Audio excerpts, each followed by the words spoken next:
Today, I'll show you how to add a rhythmic dancing camera movement to your video, a fun, beat synced effect that makes your footage feel alive and full of motion. Let's get started. First, import your video into CapCut and make sure it's on the timeline. Tap on your clip, then go down to the toolbar and open Effects. Go to Video Effects and open the Party tab. Look for Fixed Rhythm. Once you apply the effect, you'll instantly see your camera moving to an upbeat rhythm, almost like it's dancing with the video. Now, tap on the effect again to adjust the settings. Here you'll find a speed slider. Move it to the right if you want a faster, more energetic shake that matches high tempo music, or move it to the left for slower, more relaxed movement.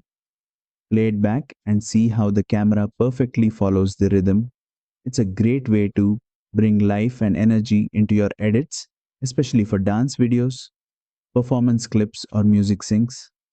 And that's it. You've successfully created a rhythmic dancing camera movement in CapCut Mobile. If this tutorial helped, make sure to like, share, and subscribe for more easy and creative CapCut tutorials.